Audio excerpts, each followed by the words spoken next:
Yes, sister. My name's Caroline. I'm a journalist. I've got a two-part question here. Does Islam propagate acts of forgiveness? Yes or no? Does Islam propagate acts of forgiveness? Just ask the question, does Islam propagate acts of forgiveness? Of course, yes. And every chapter, every surah of the glorious Quran begins with the formula, Bismillah ar-Rahman ar-Rahim. In the name of Allah, most gracious, most merciful. So why does it... Yes, sister. Second part of the question. And the second part of the question is, why does it Yes. permit? Why does Islam permit honor killings? Honor killing. Yes. What do you mean by honor killing? Honor killing, the right to avenge your brother's blood in the name of Allah. It might be out of context, but I just need to know if there's an answer to this. If I get you mean honor killing means if someone kills any human being to take revenge. Yes. That's what you mean. Yes, because I've read a few books, and a lot of the times people have said that they are allowed to kill their brother or to kill somebody else because their brother has been killed by another human being. This was also a good question. That if Islam propagates act of forgiveness, why does it permit honor killing? Why does it permit? That's a very good question. Sister, if you analyze this mention in the Quran in Surah Baqarah chapter number 2 verse number 178, the had penalty, the punishment of death on the basis of qisas. And Allah also says in the Quran in Surah Maida chapter number 5 verse number 32, if anyone kills any other human being, whether it be Muslim or non-Muslim, unless it be for murder or for creating mischief in the land, it is as though he has killed the whole of humanity.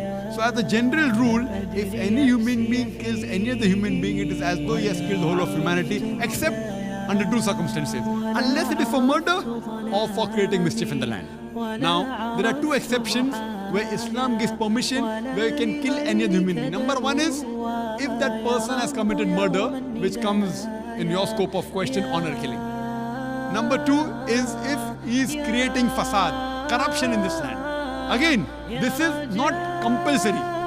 If someone kills someone, it's not compulsory he has to be killed. Islam also says that if the relatives of the person who has been killed, if they take blood money, if they forgive the killer, that person who has killed can be forgiven. But under normal circumstances, if he's killed someone and if I want death on that, because for death, again the punishment is death. Like as it's mentioned earlier in the early scriptures, even in the Bible, an eye for an eye and a tooth for a tooth, it keeps on continuing. Here what we realize, that suppose I know of a human being who's killing other people, innocent human being. If I don't kill him, he will keep on killing other human beings. So that law is not only in Islam, it's the law of most of the countries. That if homicide is done, if someone has murdered someone, in many countries, he should be put to death or that life imprisonment. Even in Islam, that if he's killed someone, if required, he can be killed. But the relatives of the person even can forgive the person, if they want. If they want, they can forgive the murderer. But if they want that he should be put to death, then he'll be put to death. And the second case where a person can be killed is if he's causing corruption in the land. For example, if someone is committing rape. Now rape is nothing but causing corruption in the land. So in this case, that person should be put to death. Because the sin is so heinous. It is such a big crime that there is no other punishment but death penalty. And I have asked this to many non-Muslims, that God forbid, if someone rapes your mother, and if you are made the judge, and if the rapist is brought in front of you, what punishment will you give him? And 100% of the non-Muslims, they told me that we will put him to death. Some went to the extreme of saying we will torture him to death. So why these double standards? You know, in America, which happens to be one of the most advanced countries in the world, according to the FBI statistics, in 1990, every day on average, 1,756 cases of rape took place. According to 1996 statistics, US Department of Justice, every day 2,713 cases of rape took place. 1990, 1,756. 1996, 2,713. Maybe the Americans got more bold. That means every 32 seconds, one rape is taking place in America. We are here in this auditorium for the past about 3 hours. Already more than 300 rapes may have taken place in America.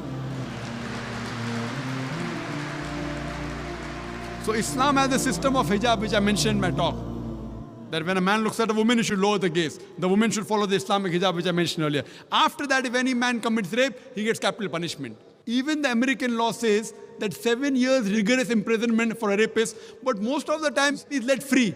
So when you ask even a non-Muslim, what punishment will you give? 100% say will put him to death. There was one American who was a smart aleck. In America, he told me, Brother Zakir, first I will give him 5 years rigorous imprisonment. I told him, do you know, according to the States of America, out of those that commit rape, after they imprison and after they're let free, more than 95% commit rape again.